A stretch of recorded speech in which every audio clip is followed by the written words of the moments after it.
कठुआ में दो नामी अपराधियों पर लगाया पीएसए। पुलिस ने कोई डेजिग्नेटर के आधार पर डीएम का आदेश। डीएम ने दोनों को समाज के लिए बताया बड़ा खतरा।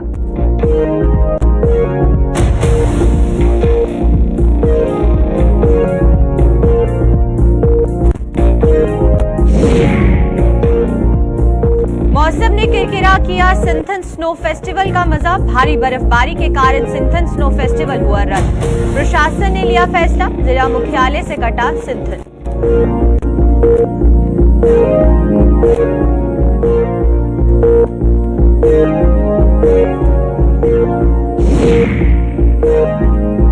सांबा में पशु तस्करी की कोशिश नाकाम। पुलिस ने पिकअप से मुक्त करवाए 4 मवेशी। जम्मू पठानकोट हाईवे पर मिली सफलता।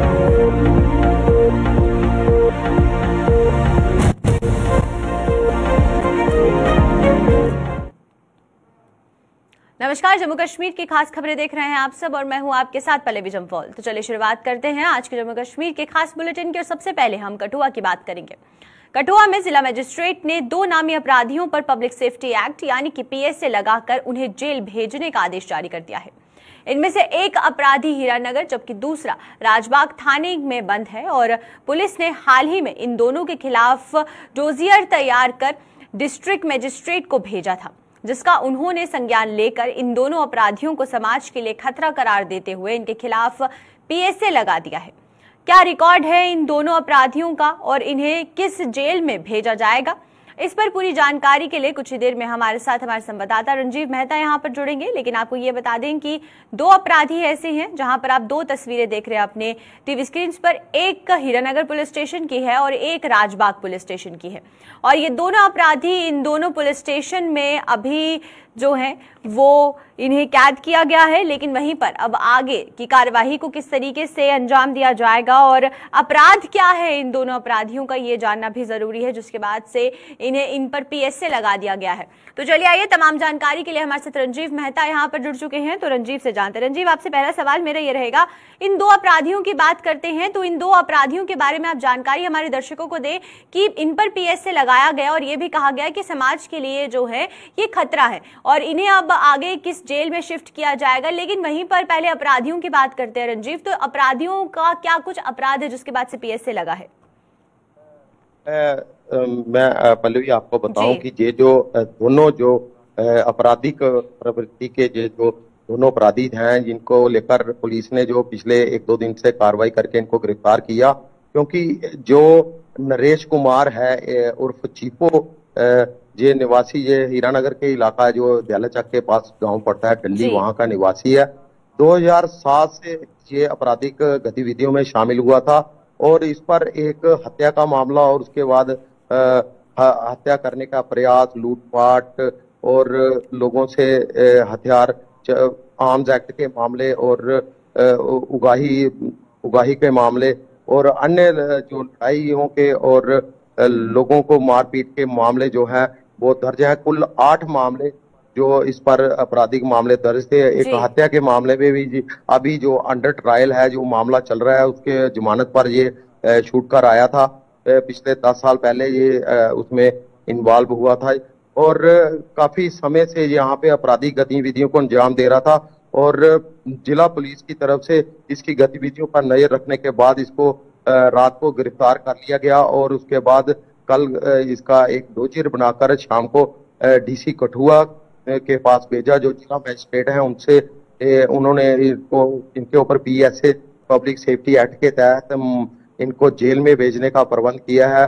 और इसके साथ जो दूसरा अपराधी है जिसका नाम कमलजीत उर्फ कम्बू है, ये राजबाग का निवासी और ये राजबाग थाना क्षेत्र का है। इस पर करीब 15 मामले जो मारपीट के, छीना झपटी के, चोरी के कठुआ, हीरानगर और लखनपुर थाना में जो है वो दर्ज है और जिनमें ये जमानत पर छूटकर बाहर आया हुआ है। और इनकी आपराधिक गतिविधियों को देखते हुए इस पर भी जो इसका एक डोजियर बनाकर इसके सभी आपराधिक मामलों का वो एसएसपी कठुआ शिवदीप सिंह ने हमें जानकारी देते हुए बताया कि जो भी समाज में जो मतलब दहशत फैलाने वाले जहाँ कोई अपराधी प्रवृत्ति के लोग हैं, पुलिस उनके साथ सख्ती से निपटेगी। इसी को लेकर इनका एक डोजियर डीसी कठुआ राहुल पांडे के पास भेजा। उन्होंने इनको पब्लिक सेफ्टी एक्ट के तहत इनको 1 साल के लिए जेल में भेजने का प्रबंध किया है और आज सुबह इनको जम्मू की कोट बलवाल जेल में शिफ्ट कर दिया गया। जी पल्लवी।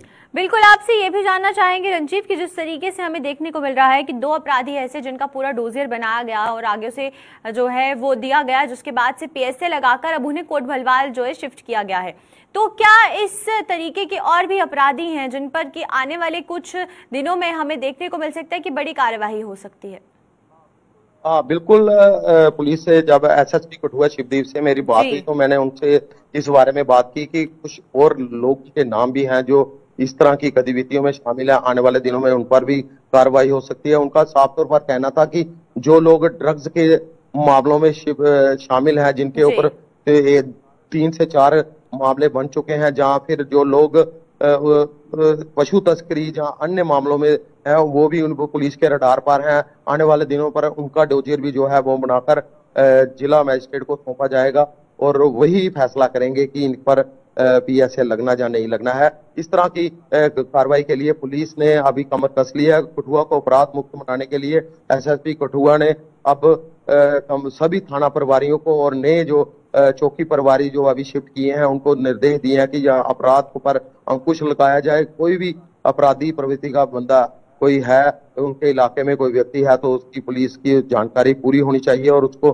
पूछताछ हर समय उस पर कड़ी नजर रखी जाए। जी चलिए, बहुत बहुत शुक्रिया आपका रंजीव इस पूरी खबर पर तमाम जानकारी देने के लिए। तो ये थे हमारे साथ रंजीव मेहता। और वहीं पर आपको ये बताएं कि कठुआ के 2 पुलिस स्टेशन हीरानगर और राजबाग से 2 अपराधी ऐसे हैं जिन्हें कि अब कोट भलवाल जेल में शिफ्ट किया गया है। पीएसए लगने के बाद अब उन पर आगे की कार्यवाही की जाएगी।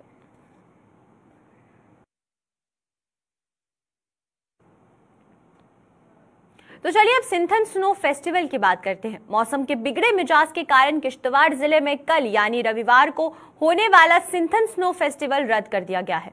सिंथन किश्तवाड़ मार्ग पर बर्फबारी का दौर जारी है और सिंथन जिला मुख्यालय से कट गया है, जिससे कि स्नो फेस्टिवल रद्द करने के संबंध में प्रशासन ने आदेश भी जारी कर दिया है।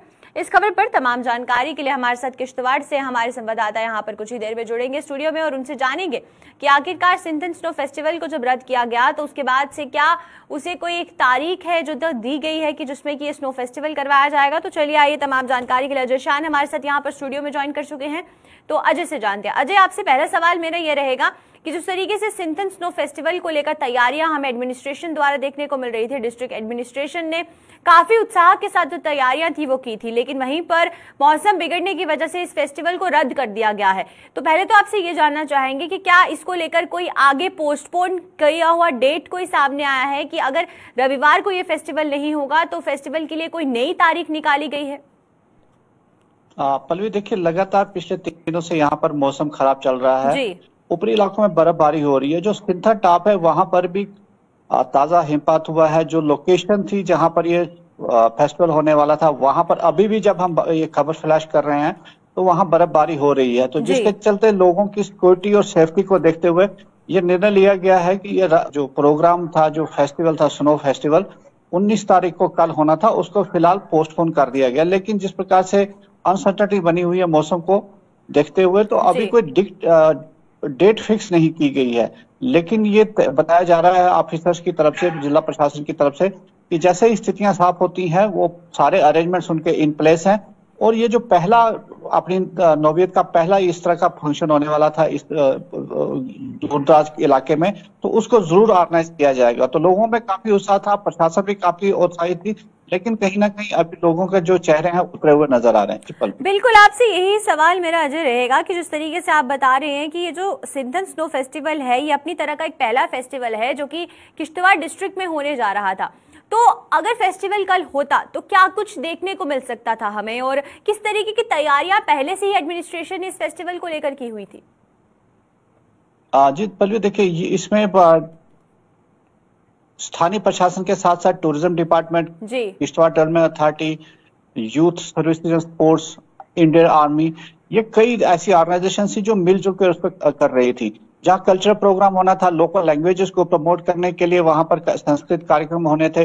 वहीं जो स्नो स्पोर्ट्स हैं जिसमें स्नो वॉलीबॉल है, स्नो टग ऑफ वार है, या फिर स्नो स्कूटर्स, या फिर स्नो ग्लाइडिंग, इस तरह की कई एक्टिविटीज जो थी वो अरेंज की गई थी। इसके अलावा जम्मू का एक बाइकर्स ग्रुप वहां पर बुलाया गया था, तो कहीं ना कहीं काफी अट्रैक्शन वहां पर रखी गई थी ताकि स्पॉट को जो है लोगों के सामने लाया, जो एक अनछुआ खजाना है यहाँ का उसको लोगों के सामने लाया जाए। लेकिन वो जो एफर्ट्स हैं वो पूरे पिछले 2 हफ्ता से चल रहे थे, लेकिन कहीं ना कहीं उस पर अब पानी फिर गया है, हम ये कह सकते हैं बर्फ की वजह से। लेकिन उम्मीदें ये जताई जा रही हैं कि आने वाले समय में वो जरूर ऑर्गेनाइज होगा और जो बाहर के लोग हैं उन तक जो यहाँ की प्राकृतिक सुंदरता है वो सामने आएगी।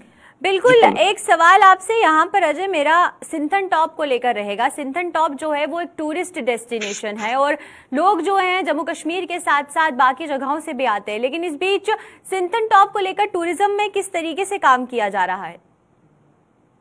देखिए, सिंथन टॉप जो है वो 12,400 फुट की ऊंचाई पर है जी। काफी ऊपरी इलाका है जहां पर सर्द हवाएं हमेशा चलती रहती हैं। वहां पर कोई परमानेंट इंफ्रास्ट्रक्चर डेवलप नहीं किया जा सकता, क्योंकि जो हम विजुअल दिखा रहे हैं ये सिंथन टॉप के हैं। अभी भी वहां पर कई मीटर बर्फ पड़ी हुई है, वहां पर कंस्ट्रक्शन करना आसान नहीं है, कंस्ट्रक्शन करके उसको मेंटेन करना एक बड़ी चैलेंज है जी। तो वहां पर जो लोग आते हैं, वहां जो बैठ के वहां पर एंजॉय करते हैं, प्राकृतिक सौंदर्य का लाभ लेते हैं। उसके साथ ही वहां पर एक पोटैटो फार्म है जहां पर इस फंक्शन को ऑर्गेनाइज किया जाना था, जहां पर कुछ छोटे मोटे स्ट्रक्चर हैं, लोग वो बैठ सकते हैं। तो ऐसे भी लोग जो है कुकरनाग अंतनाग से वहां पर आते हैं, डोडा किश्तवाड़ जाते हैं। लेकिन प्रशासन का ये प्रयास था कि न सिर्फ जम्मू कश्मीर बल्कि जम्मू कश्मीर के बाहर से भी पर्यटक इस तरफ आए, तो उसको लेकर कहीं ना कहीं सरकार प्रशासन जो है वो प्रयास कर रहा था कि सिंथन टॉप हो या जो पोटैटो फार्म हो या आसपास के इलाके हैं उसको टूरिस्ट के लिए अट्रैक्शन का केंद्र बनाया जाए। तो उसी के प्रयास के चलते ये कार्यक्रम किया जा रहा था जी। चलिए, बहुत बहुत शुक्रिया आपका अजय तमाम जानकारी देने के लिए।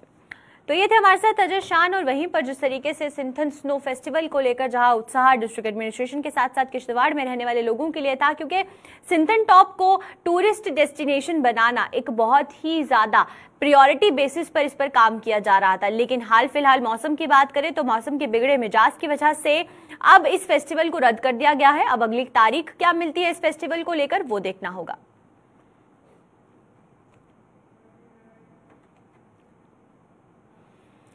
तो चलिए बात करें पशु तस्करी की। सांबा में पशु तस्करी की एक और कोशिश पर पुलिस ने पानी फेर दिया है। ये सफलता जम्मू पठानकोट हाईवे पर घगवाल पुलिस को मिली है, जिसने कि कश्मीर जा रही एक पिकअप से 4 मवेशियों को मुक्त करवाया है। पिकअप का चालक हालांकि मौके से फरार होने में सफल रहा। तो चलिए आइए तमाम जानकारी के लिए ऋषि हमारे साथ यहाँ जुड़ चुके हैं। ऋषि से जानते हैं। ऋषि, आपसे जानना चाहेंगे कि इस पूरी खबर पर क्या कुछ जानकारी है और किस तरीके से पुलिस ने जो है वो मवेशियों को पकड़ा है। देखिए, बिल्कुल सांबा पुलिस की बात करें तो एक नई रणनीति जो वो देखने को मिल रही है, खासतौर पर क्राइम को खत्म करने के लिए। और पशु तस्करी एक बड़ा चैलेंज है जिसको लेकर लगातार हम देख रहे हैं कि कोई भी अटेम्प्ट पशु तस्करी की होती है तो उसे विफल किया जाता है पुलिस की तरफ से। और आज भी पशु तस्करी का ये प्रयास विफल किया गया है। घगवाल इलाके में जो जिला सांबा की जो हद जो है वो शुरू होती है जिस इलाके से, वहीं पर आपको बता दें कि गाड़ी जो है वो महिंद्रा लोड कैरियर बोलेरो गाड़ी ये बॉर्डर वाले रूट की तरफ से आ रही थी और ये कश्मीर घाटी को जा रही थी। और पुलिस की एक्टिव टीम ने देखा तो उसी के बाद इस पुलिस ने जो वो गाड़ी को चेज किया, लेकिन अनफॉर्चुनेटली जो स्मगलर्स है वो मौके से भाग निकले। लेकिन पुलिस ने गाड़ी को जो है वो एक विशेष टेक्निक का इस्तेमाल कर रोका और रोकने के बाद जब इसकी चेकिंग की गई तो चेकिंग के दौरान इसमें से बेजुबान पशु पाए गए जिन्हें क्रूअल मैनर में बांधा हुआ था और इनको जो वो ट्रांसपोर्ट किया जा रहा था इलीगल तरीके से। वही पुलिस ने जिस तरह से इसमें एक्शन करते हुए गाड़ी को सीज किया है, गाड़ी को शिफ्ट किया गया पुलिस स्टेशन में और उसी के साथ साथ जो पशु जिनको रेस्क्यू किया गया है इनके तस्करों के चंगुल से उनको भी सेफर जगह पर पहुंचाया गया है। और उसी के साथ साथ आपको बता दें कि जिस तरह से ये क्लियर का डायरेक्शन है एसएसपी सांबा बेनाम जोशी के अपने तमाम पुलिस ऑफिसर्स को कि इनके अलग अलग एरियाज यानी जो इनकी जुरिडिक्शंस है, अगर इसमें कोई भी किसी तरह का भी कोई क्राइम देखने को मिलता है तो उसे किस तरह से कंट्रोल करना और क्रिमिनल्स की धरपकड़ किस तरह से करनी है, उसी रणनीति से काम किया जा रहा है। और जिस तरह से पशु तस्करी के जो प्रयास है अब बड़े काफी एक लंबे अरसे के बाद जो है वो दोबारा से एक जो प्रयास हमें देखने को मिले, लेकिन इन प्रयासों को विफल किया है। हालांकि इसमें जो एक मीटिंग भी लगातार की जा रही है पुलिस के हेड पर बात करें कि इस बोवाइन स्मगलिंग को किस तरह से कंट्रोल करना है और इसमें मुझे लगता है कि प्रावधान बनाने की जरूरत जिसको लेकर हमने लगातार बात की है कि 188 आईपीसी धारा के तहत पुलिस ने मामला जब दर्ज किया होता है उसमें इन्वेस्टिगेशन पुलिस करती है, लेकिन इसमें प्रावधान लाने की जरूरत है, जिसमें एडीसी सांबा तमाम रेवेन्यू विभाग के अधिकारियों ने एक मीटिंग की है पुलिस के साथ कि इसमें क्या कुछ बदलाव जो वो हो सकते हैं, क्या कुछ प्रावधान हो सकते हैं जिसके चलते बोवाइन स्मगलिंग पर पूरी तरह से अंकुश लगे। इसको लेकर काम किया जा रहा है। मुझे लगता है कि आने वाले दिनों में इसमें कुछ सेक्शन जो है वो लागू कर दी जाएंगी और इसके ऊपर पूरी तरह से कंट्रोल किया जाएगा। लेकिन एक बड़ा चैलेंज है, जिस चैलेंज को लगातार पुलिस ने एक्सेप्ट किया है और इसमें तस्करों की गिरफ्तारी के साथ साथ इन बेजुबानों को भी रेस्क्यू किया है। लेकिन आज की इस पूरे मामले की बात करें तो अभी कितने तस्कर हैं जो अनफॉर्चुनेटली भाग गए हैं पुलिस की टीम को देखकर, गाड़ी वहीं पर छोड़कर। पुलिस इसकी इन तस्करों की तलाश कर रही है। मुझे लगता है कि जल्द ही ये पुलिस की गिरफ्त में होंगे और आगे पुलिस इसमें जो वो बड़ी कार्रवाई को अंजाम देगी। बिल्कुल। आपसे ऋषि एक सवाल यहाँ पर मेरा ये रहेगा कि हमें देखने को मिलता है आए दिन पुलिस जो है वो बोवाइन स्मगलिंग जो होती है उस पर रोक लगाती हुई नजर आती है, मवेशियों को मुक्त करवाती हुई नजर आती है, लेकिन उसके बाद जब ये मवेशियों को मुक्त करवाया जाता है तो उनकी देखरेख कैसे की जाती है? यानी कि क्या कोई एक पर्टिकुलर स्पॉट है जहां पर उन्हें रखा जाता है जिससे कि उनकी देखभाल हो सके? देखिए, बड़ा अच्छा सवाल आपने किया। मैं आपको बता दूं कि पूरे जिला भर में जहां पर भी कोई बोवाइन स्मगलिंग की अटेम्प्ट होती है उसमें जो पशु बचाए जाते हैं उन्हें गगवाल पुलिस स्टेशन के एक बड़े यार्ड में रखा जाता है। ये काफी बड़ा यार्ड है। यहाँ पर पूरी व्यवस्थाएं जो वो इन तमाम पशुओं की देखरेख के लिए की जाती है, जिसमें जो स्थानीय लोगों के साथ सामाजिक संस्थाएं भी पुलिस की मदद करती हैं, जिसमें इनके चारे का बंदोबस्त किया जाता है, इनकी देखभाल की जाती है। मैं अभी भी उसी यार्ड पर मौजूद हूँ। यहाँ पर इन तमाम पशुओं को जो है वो रेस्क्यू कर रखा जाता है। तो यहाँ पर लोगों का काफी अच्छा सहयोग मिल रहा है और युवाओं की बात करें तो वो भी लगातार इनके चारे का बंदोबस्त करते हैं ताकि हमारे हिंदू सेंटिमेंट्स भी हर्ट ना हो और इनकी जो क्रूअल मैनर में जिस तरह से इनको बांधा होता है वो एंगल एक लेकर चले। और दूसरी तरफ इन युवाओं को हम देखें जो इनकी निस्वार्थ भाव से सेवा कर रहे हैं, पुलिस भी लगातार दिन रात यहाँ पर उनकी सेवा कर रही है। हालांकि अनफॉर्चुनेट उस समय हो जाता है जब कोई पशु जो है वो मर जाता है, फिर वो काफी दिक्कतें पेश होती हैं। लेकिन यहाँ पर वक्त वक्त पर जो कंसर्न डॉक्टर्स की टीमें यहाँ पर आती हैं, इनको चेक करते हैं, क्योंकि जब इनको इलीगल तरीके से ट्रांसपोर्ट किया जाता है तो ये पशु बेचारे काफी जख्मी हो जाते हैं। इनको इंजेक्शन तक दिए जाते हैं, इनको न जाने किस तरह की दवाइयां इनको दी जाती है कि ये बेहोश हो जाए और इनकी आवाज भी बाहर न जाए। और जब यहाँ पर रखा जाता है उसके बाद यहाँ पर इनकी देखभाल की जा रही है। इनके खाने पीने का जो भी बंदोबस्त है, चारे का, पानी का, वो पुलिस भी कर रही है, स्थानीय लोग, सामाजिक संस्थाएं कर रही है, युवा कर रहे हैं और डॉक्टर्स की टीमें भी यहाँ पर जो वो वक्त वक्त पर इनको चेक करती हैं। तो ये मुझे लगता है कि एक तरफ हम देख रहे हैं कि एक जालिम तरीके से जो काम किया जा रहा है और दूसरी तरफ हम देख रहे हैं कि निस्वार्थ भाव से युवा यहाँ सेवा कर रहे हैं। और पर्टिकुलर अगर हम देखें तो एक भारत के सेंटिमेंट हर्ट होते हैं जब इस तरह से चीजें देखने को मिलती है। लेकिन मुझे लगता है कि जिस तरह से एसएसपी सांबा बेनाम तोजी काम कर रहे हैं, उनका साफ सुथरा कहना है कि मैं आया ही इसीलिए जिला सांबा में कि क्राइम मुक्त सांबा को करना है और इसमें हम लगातार पुरजोर कोशिश जो वो लगातार कर रहे हैं क्रिमिनल्स की धरपकड़ करने की।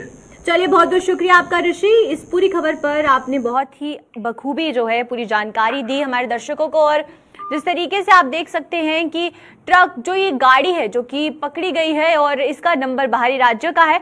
हालांकि ये बताया जा रहा है कि 4 मवेशियों को मुक्त करवाया गया है। और बात करें अगर सबसे ज्यादा इम्पोर्टेंट चीज जो कि ऋषि ने हमें बताई वो ये बताई कि आने वाले कुछ समय में हमें जो ये बोवाइन स्मगलिंग पर रोक लगाने के लिए कुछ नई सेक्शंस हैं जिसकी अमेंडमेंट होती हुई नजर आएगी, जिससे कि और ज्यादा सख्ती बरती जा सके इन स्मगलर्स पर।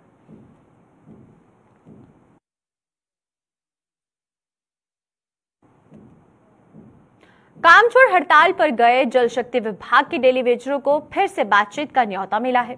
विभाग के प्रिंसिपल सेक्रेटरी इन डेलीवेजरों से जल्द ही बैठक करने जा रहे हैं। जम्मू में आज प्रदर्शन करते हुए डेलीवेजरों ने चेतावनी दी है कि यदि प्रिंसिपल सेक्रेटरी के साथ बैठक में भी उनकी सुनवाई ना हुई तो वो अपने आंदोलन को नया रूप देने को मजबूर हो जाएंगे। उन्होंने साफ तौर पर ये कहा है कि वहीं पर सुनवाई होने तक उनके घर वापसी नहीं होगी और अब आर या फिर पार की लड़ाई लड़ी जाएगी।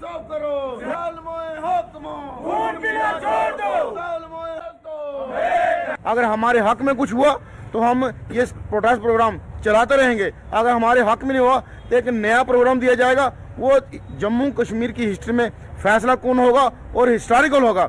हम लोग अब पीछे नहीं हट सकते, चाहे हमारी जानें चल जाएं, लेकिन आप बगैर पास से हम घर वापस जाने वाले।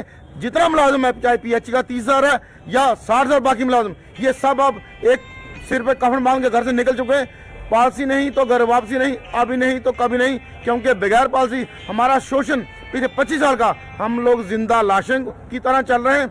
आज हम जिंदा नहीं है, ना अपने ख्वाहिशें पूरी कर सके, ना अपने बच्चों को एजुकेशन दे सके, ना अपने बूढ़े माँ बाप को मेडिसिन दे सके। इसलिए हम फैसला घर से करवाने निकले। सरकार को अपना स्टैंड क्लियर करना पड़ेगा। पिछले 9 महीने से हम यही सरकार से अपील भी कर रहे हैं कि सरकार अपना स्टैंड क्लियर करे। बगैर स्टैंड क्लियर करे, बगैर पॉलिसी लिए हम जाने वाले नहीं हैं।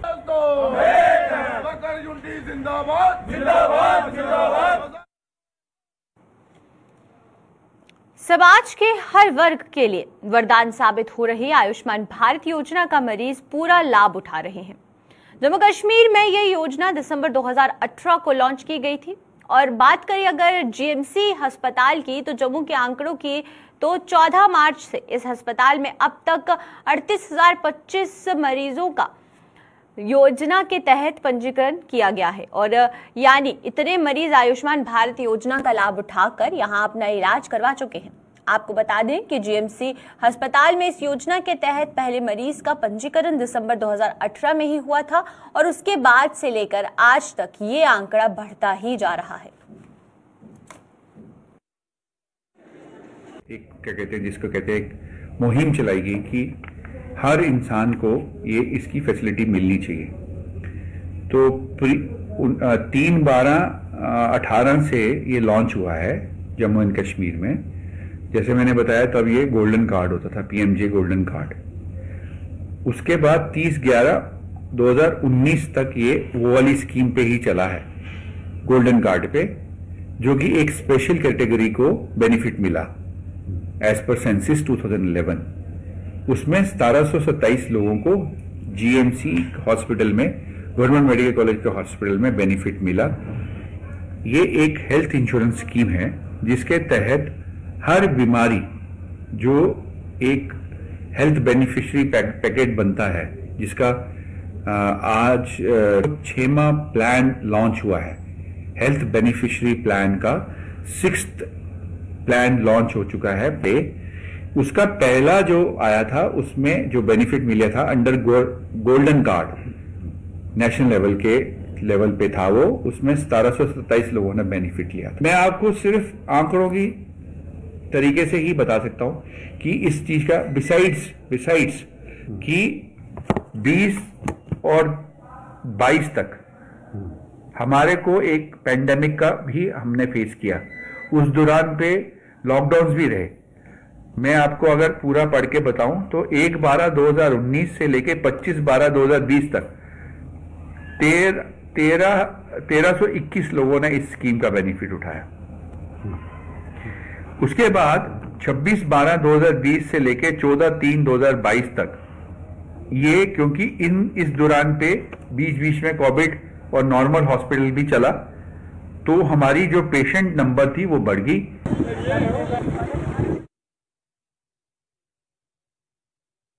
बारिश और तेज हवाएं जम्मू जिले के सीमावर्ती क्षेत्र अरनिया के किसानों के लिए भारी पड़ रही हैं। किसानों के मुताबिक तेज हवाओं के कारण उनकी गेहूं की फसल खेतों में बिछ गई और अब गेहूं की अच्छी पैदावार संभव नहीं है।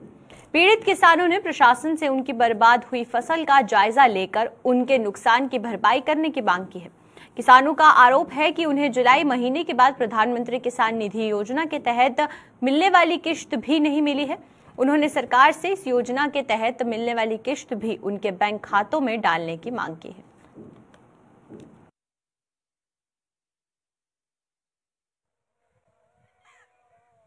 गर्ज बड़ी गली है ते सवेरे लोकें जेल्लै बाहर जाइए तक बिल्कुल कणकां जेहड़ियां प्लेन होई गेइयां। दाना जेहड़ा ओहदा हली बनना ही, तैयार होना ही, वो दाना हुण बिल्कुल इ'यां सौंफा आंगर लेखा बरीक होई जाना। ते उम्मीद ही कि कणक इस बारी थोड़ी ठीक है, लेकिन कणक बिल्कुल खत्म गई है। हुण नहीं कन्नू दी गल है लो कि होर दस्से ने कि ये कणक जिहड़ी है पीली पई जानी है ते दाना मोटा नहीं हो सकता भी, कि अगर खड़ोती रौंदी 10-20 दिन तो दाना मोटा हो जाना ही, चंगी पैदावार होनी ही। ते गौरमेंट सानू कुछ मदद दे मदद के कुदरती ते कहर पाउंदा, लेकिन फिर भी गौरमेंट अगर मदद दे तो जिमीदार जेह्ड़ा अग्गे चली सकदा। अग्गे जेह्ड़ा 2-2 रुपया सानू आंदा ओह भी बंद हो जाना। इस बारी तकरीबन जेह्ड़ा अक्तूबर अप्रैल जुलाई महीने थोया हा, तो ओहदे बाद च बिल्कुल नहीं सानू 2-2 भी थोया जी।